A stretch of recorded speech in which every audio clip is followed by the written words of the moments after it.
Hello guys, welcome to my channel. I hope आप सब अच्छे होंगे। तो आइए शुरू करते हैं माय रूटलेस हस्बैंड का नेक्स्ट पार्ट। प्रीवियस पार्ट में हमने देखा था वांग जीजू की बाहर खड़े होके उस घर से विंग को देख रहा था और वो विंग से मतलब ऐसे दूर से खड़े होकर ही बातें कर रहा था और विंग जो कि लेटा हुआ था अब उसके आगे।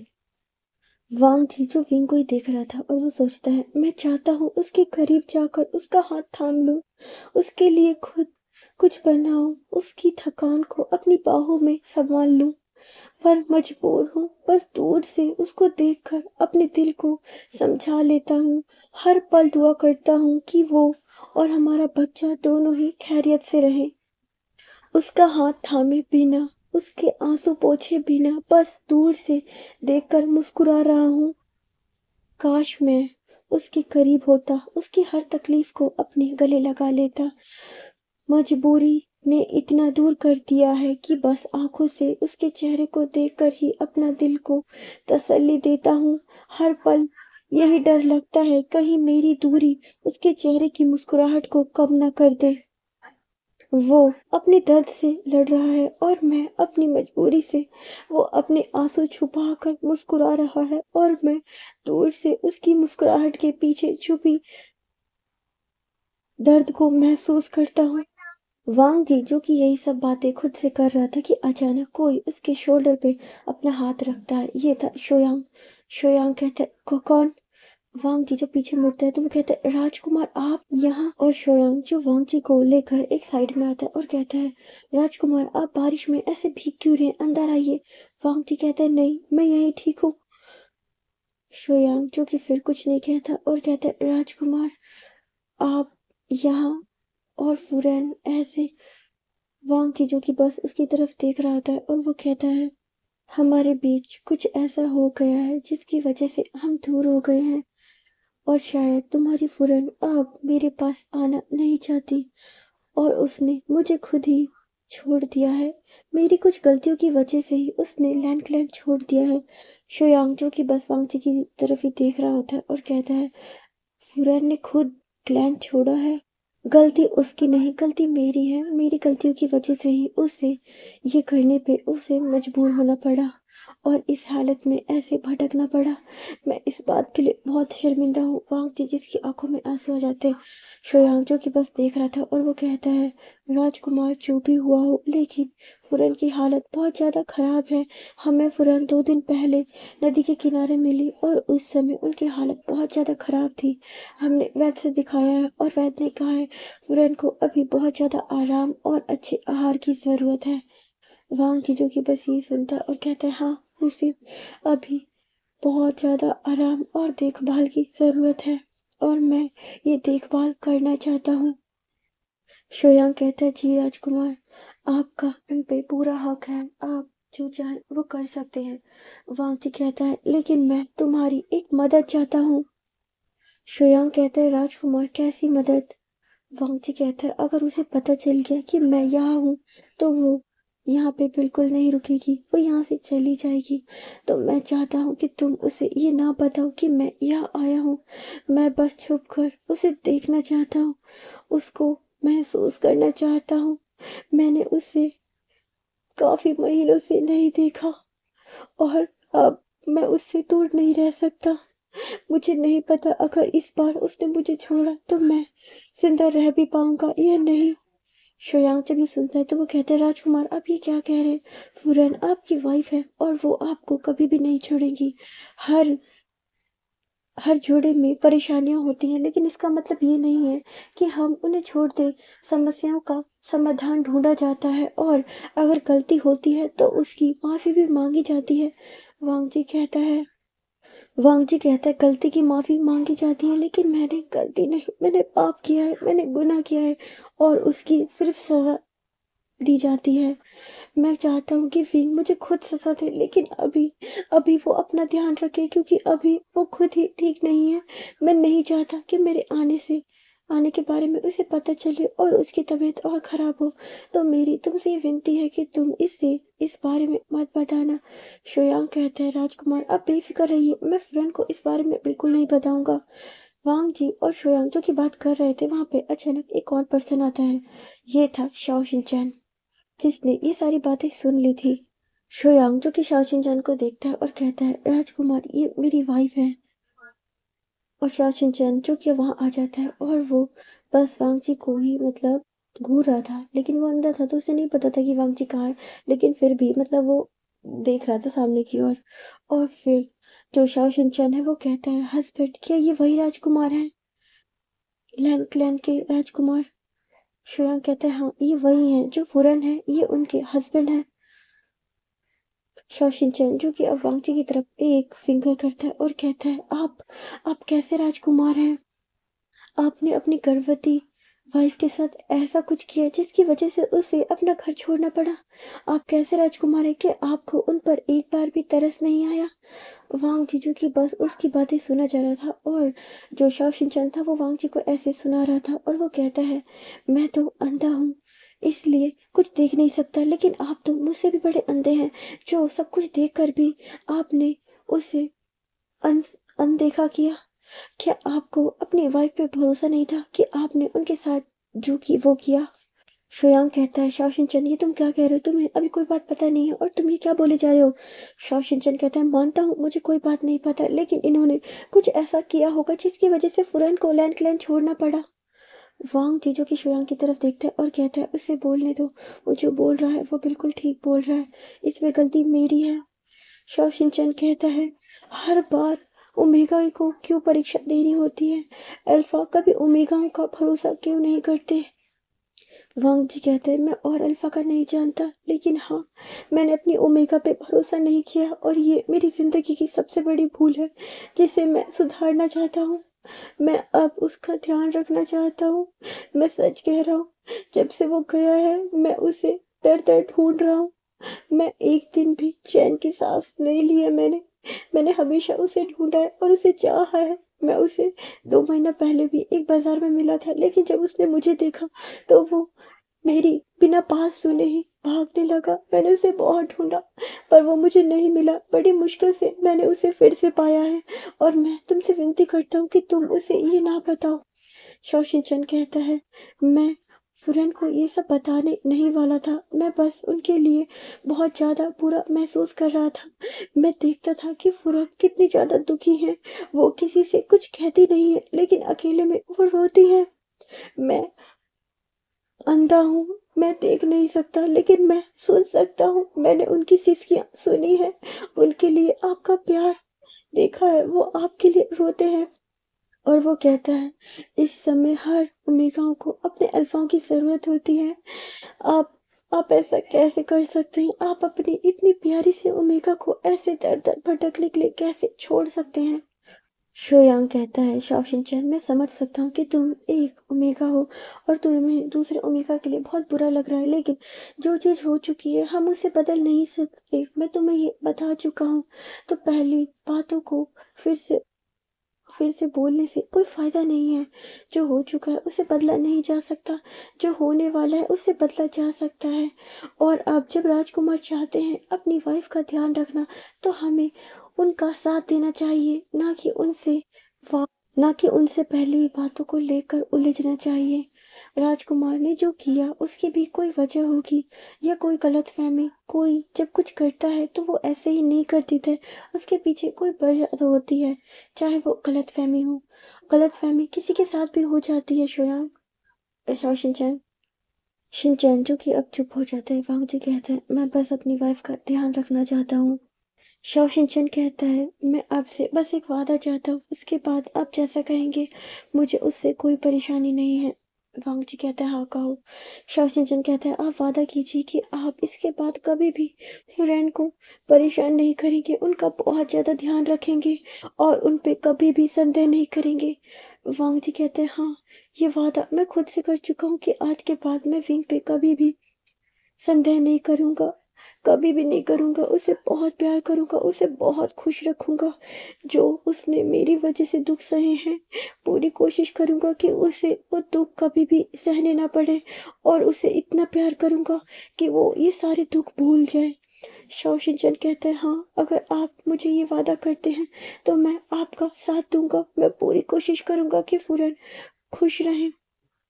उसके बाद वांग जीजो की वहां से चला जाता है और वो वापस से आके उसी खिड़की के बाहर ही खड़ा होता है और वो विंग को देख रहा होता है। विंग जो कि अभी जगा होता है और विंग जो कि खुद से बातें कर रहा होता है। विंग जिसका हाथ उसकी बेली पे होता है और विंग कहता है, मैं बस इतना चाहता हूँ कि वो मेरे करीब आए, अपने हाथ से मेरे बालों को संवारे, मेरे हाथ को अपने हाथ में लेकर थामे और कहे, मैं हूँ यहाँ, मैं सब संभाल लूंगा, तुम्हारा हर दर्द मैं संभाल लूंगा। मैं बस यही चाहता हूँ। मुझे आज हस्बैंड की इतनी ज्यादा याद क्यों आ रही है? विंग जो कि अपनी बेली पे हाथ फहराता है और विंग जैसे कि कुछ चाहता हो। प्रेगनेंसी के हर एक पल में मैं चाहता हूँ कि वो मेरा साथ हो, मेरा हाथ उनके हाथ में हो। मैं चाहता हूँ वो कहे कि मैं हूँ, मैं सब संभाल लूंगा। हर रात जब बेबी मेरे अंदर हरकन करता है, हिलता है, तो मैं बस चाहता हूँ कि तुम मेरे पास हो, अपनी बाहों में मुझे समेट लो, मेरी उंगलियों को हल्का सा स्पर्श करो, तेरी सांस की गर्माहट बस मेरे अंदर हो। हर एक पल, हर एक तकलीफ में तुम मेरे साथ हो। तुम्हारा एक हल्का सा स्पर्श भी मेरे दिल को सुकून देता है। जब कभी थकान से मेरी आंख बंद होती है तो एक ख्वाहिश दिल में जगती है, तुम अपने हाथों से मेरे सर को छुओ, मैं कहूँ बस तेरी बाहों में मुझे सोना है। मैं चाहता हूँ कि तुम आओ और कहो कि विंग, तुम्हें डरने की जरूरत नहीं है, हर एक पल, एक लम्हे में मैं तुम्हारे साथ हूँ। हस्बैंड, मैं अकेला हो चुका हूँ, मुझे डर लगता है। जैसे जैसे ये समय पास आ रहा है मुझे आपकी याद और भी आती है। मेरे मन में एक अलग सी प्यास जगती है। मैं जानता हूँ कि वो प्यास सिर्फ आप ही बुझा सकते हैं, लेकिन आपने आपने तो अब किसी और को चुन लिया। मेरी ये प्यास कभी नहीं बुझ सकती और मैं अब अकेला हो गया हूँ। हस्बैंड, मुझे बहुत डर लगता है, मुझे डर लगता है क्या मैं अकेले ये सब कुछ कर पाऊंगा। मेरा दिल करता है कि आप मेरे पास आ जाएं। मुझे बहुत डर लगता है हस्बैंड। मेरी सारी तकलीफ पिघल जाती है सिर्फ आपके एक स्पर्श से। हर पल एक अजीब सी प्यास है तेरी। मैं चाहता हूँ तुम अपनी बाहों में ले लो मुझे, अपने होठों से मेरा माथा चूमो और कहो, मैं हूँ, प्यार से। जब तुम्हारा हाथ मेरी बेली पे आता है मैं ये महसूस करता हूँ, जानता हूँ ऐसा कभी नहीं हुआ, लेकिन मुझे लगता है मैं अपनी ख्वाबों की दुनिया में ही ये सब महसूस करता हूँ कि शायद कभी तुम मेरे बेली पे अपना हाथ फहराओगे, हमारे बीच आने वाली इस नन्ही सी जान को महसूस करोगे। हम दोनों के बीच एक नई जिंदगी धड़क रही है। मैं चाहता था हस्बैंड तुम भी इसे महसूस करो। तेरी सांसों की गर्माहट महसूस करना चाहता हूँ, तेरी धड़कन अपनी धड़कन के करीब सुनना चाहता हूँ। जब तुम आंखों में आंखें डालकर मुस्कुराते थे ना, तो लगता था इस दुनिया में बस यही लम्हा सबसे खूबसूरत है। हस्बैंड, मैं तुम्हें देखा करता था, जानता हूँ कभी तुमने मुझे प्यार से मुस्कुरा कर नहीं देखा, लेकिन तुमने जब भी मुस्कुराया है, तुम्हारी उस मुस्कुराहट के पीछे हमेशा मैंने अपने दुख को छुपाया है।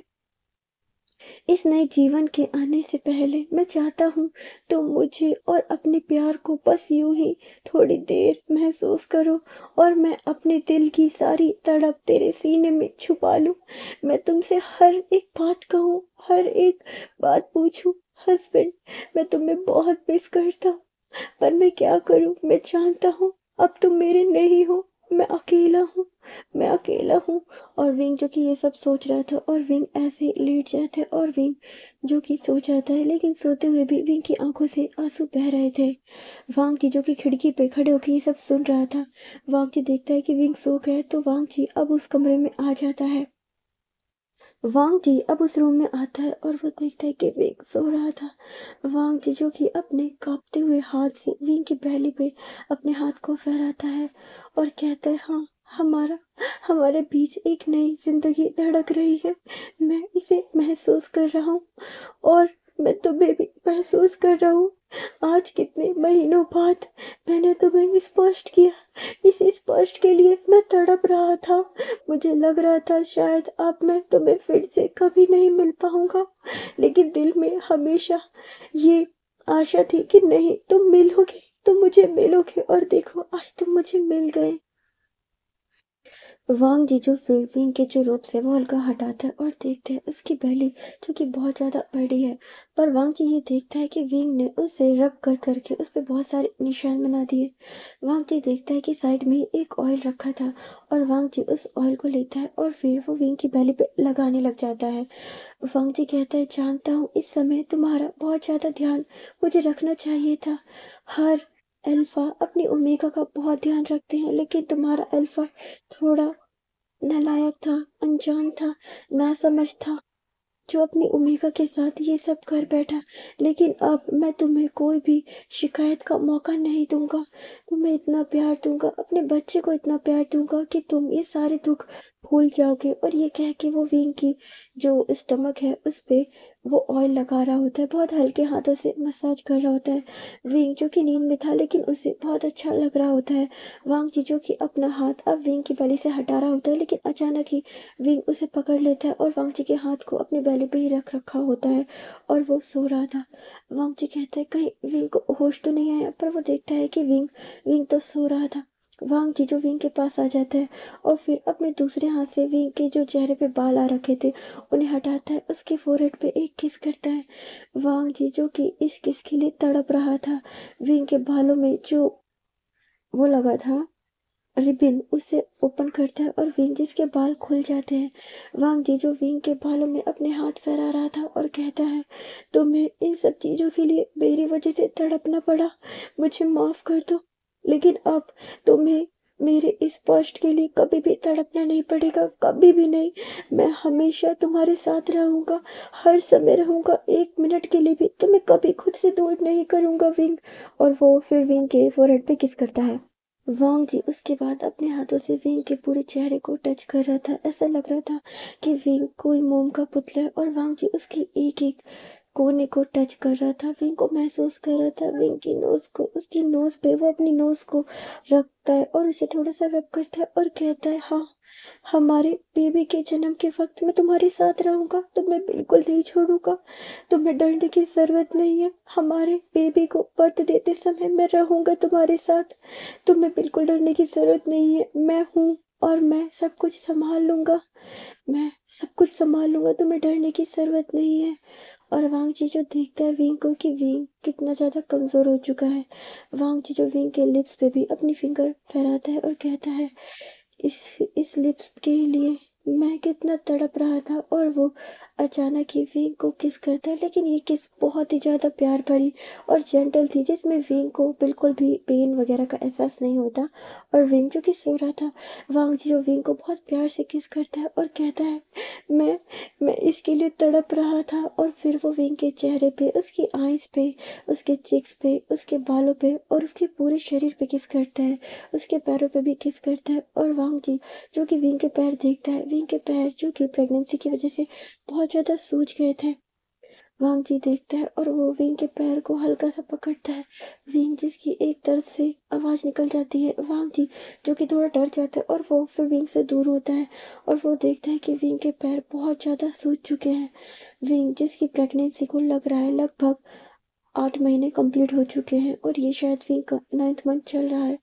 वांग जी जो कि आज बहुत खुश होता है, खुशी के मारे उसकी आंखों से आंसू बह रहे होते हैं और वांग जी अपने आंसू पोंछता है और फिर वो विंग के पास आता है।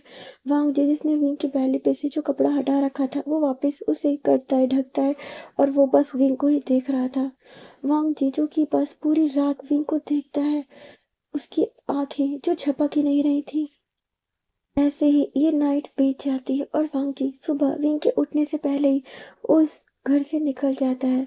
वांग जी जो कि बाहर था वहां पे शाओ शिनचैन आता है और शोयांग आता है और कहता है, राजकुमार, रात तो कट गई लेकिन दिन के समय आप फुरन के सामने तो नहीं जा सकते। वांग जी कहता है, हाँ। शाओ शिनचैन कहता है, हमारे पास एक और कमरा है, अगर आप चाहें तो आप उसमें रह सकते हैं।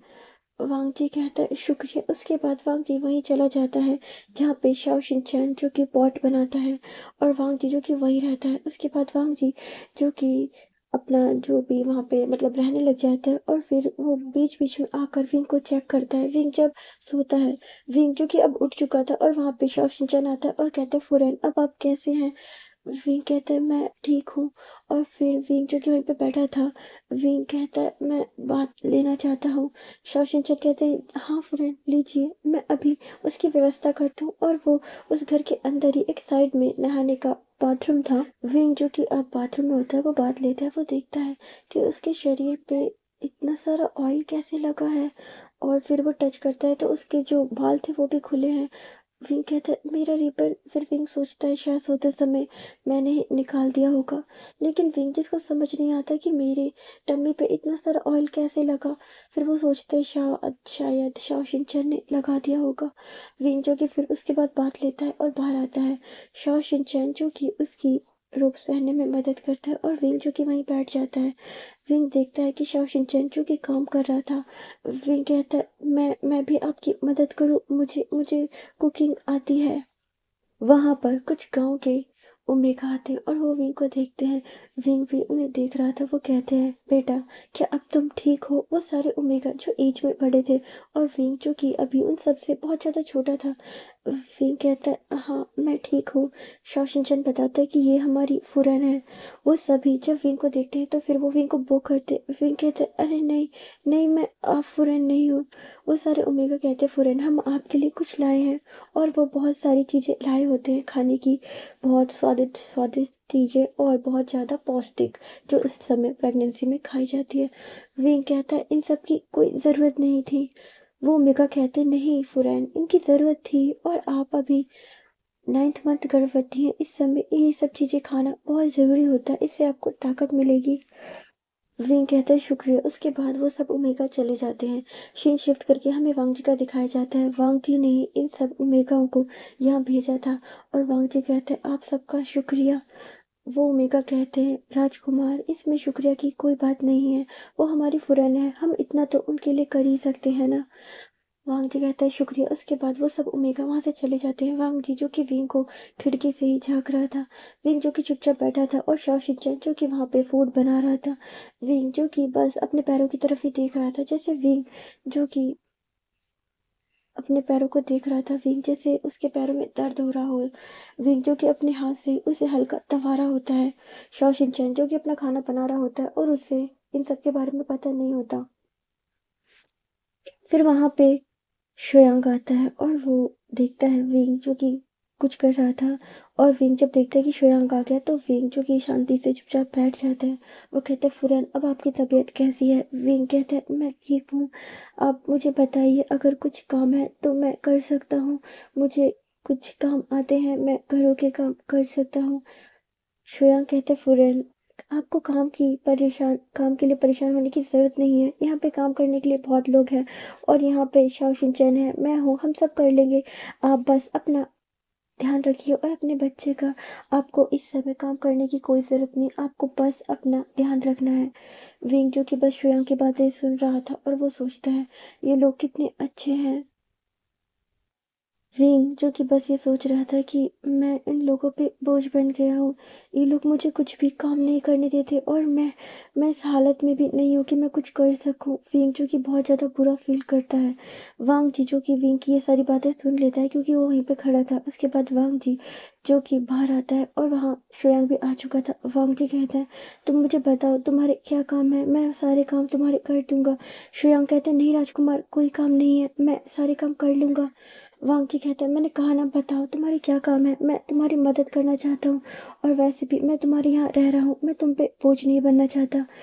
श्रेयांक कहता है राजकुमार आप ये क्या कह रहे हैं, आप हमारे राजकुमार हैं और आपको काम करने की कोई ज़रूरत नहीं है। वांग जी कहते हैं नहीं ऐसी बात नहीं है, मैं राजकुमार हूँ, लेकिन अभी मैं यहाँ हूँ और मैं आपके घर पे रह रहा हूँ, तो मुझे बदले में कुछ काम करना चाहिए। मैं चाहता हूँ करना। शुयांग जो कि बहुत मना करता है, लेकिन वांग जीजू की मानता ही नहीं है। फिर शुयांग कहता है ठीक है, मैं अभी जंगल जा रहा हूँ लकड़ियाँ काटने, अगर आप चाहें तो मेरे साथ चल सकते हैं। वांग जी कहता है ठीक है। उसके बाद वांग जी और शुयांग जो कि जंगल में लकड़ियाँ काट रहे थे, वांग जी जो कि बहुत ज़्यादा तेजी से काट रहा था, और वांग जी जो कि पूरे पसीने में हो चुका था, वांग जी जो कि अपना अपर रोब्स हटा देता है, उसके बाद वो सारी लकड़ियाँ काट रहा था। वांग जी जिसने बहुत सारी लकड़ियाँ काट दी थी, और वो शुयांग से कहता है क्या तुम किसी ऐसे औषधि के बारे में बता सकते हो जो कि हमारे पैरों में, मतलब प्रेगनेंसी की वजह से जो पैरों में सूजन है उसके दर्द से आज़ादी दिला दे? कोई श्रेयांक ऐसी कहता है औषधि या ऐसा राजकुमार क्या ऑयल है? फुरन के पैरों में प्रेगनेंसी की वजह से दर्द है? वांग चीजों की बस इधर उधर देख रहा था, और फिर वो कहते हाँ, उसके पैरों में दर्द है, वो अपने पैरों को खुद से दबा दबा रहा था। शोयांग कहता है राजकुमार आपको परेशान होने की जरूरत नहीं है, गांव में वैद्य हैं और मैं उनसे जाकर औषधि या फिर कोई ऑयल ले आऊंगा, और हम खुद ही, मतलब शाओशिनचैन फुरन के लगा देगा। वांग जी कहते नहीं, तुम बस वो ला कर दे दो, उसे मैं खुद लगा लूंगा। शोयांग कहते लेकिन अगर आप लगाओगे तो फुरन को पता चल जाएगा। वांग जी कहते हैं नहीं, जब वो सोएगा मैं तब लगा दूंगा, और वैसे भी आजकल वो जब सोता है तो उसे होश नहीं रहता, वो बहुत गहरी नींद में सो जाता है। शोयांग कहता है ये सब प्रेगनेंसी की वजह से हो रहा है राजकुमार।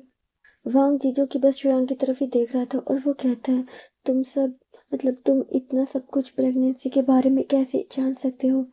शोयांग कहता है शाओ शिनचैन भी 2 साल पहले प्रेग्नेंट था, लेकिन किसी वजह से उसका मिसकैरेज हो गया, मैं ध्यान नहीं दे पाया, और शाओ शिनचैन भी बहुत ज़्यादा कमज़ोर था उस समय, उसके साथ वो हादसा हुआ था, और मतलब ज़्यादा दिन बीते नहीं थे तो मैं उसका ध्यान सही से रख नहीं पाया।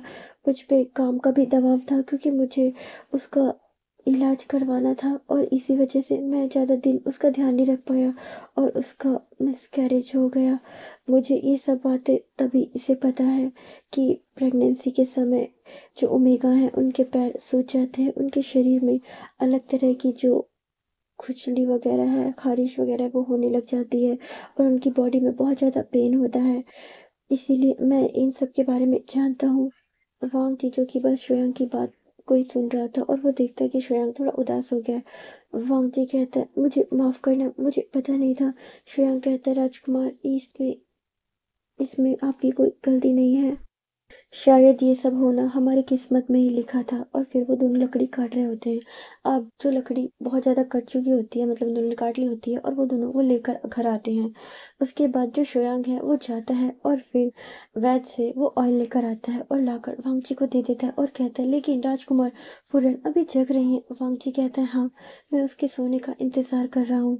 उसके बाद जो टाइम है ऐसे ही बीत रहा होता है, और आधी रात बीत चुकी होती है। विंग जो कि अब सो चुका होता है, और उस कमरे में अब शाओशिनचैन नहीं होता, क्योंकि जब से वांगची आया है वो अब दूसरे रूम में रहता है।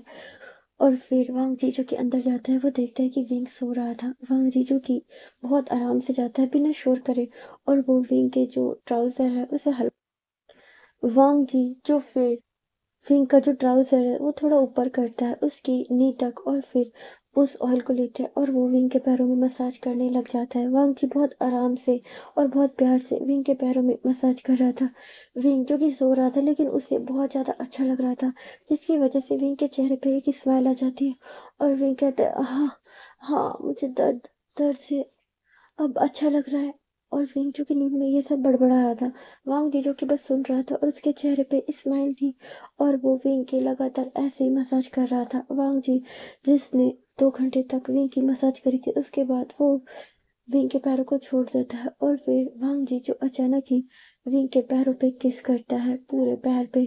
वांग जी ये नोटिस भी नहीं करता कि उसके हाथों में ऑयल था, और विंग के पैरों पे भी अभी ऑयल लगा था, फिर भी वांग जी उसे किस करता है, और बस फिर विंग के जो ट्राउजर है उसे नीचे करता है और वहीं पे बैठा होता है।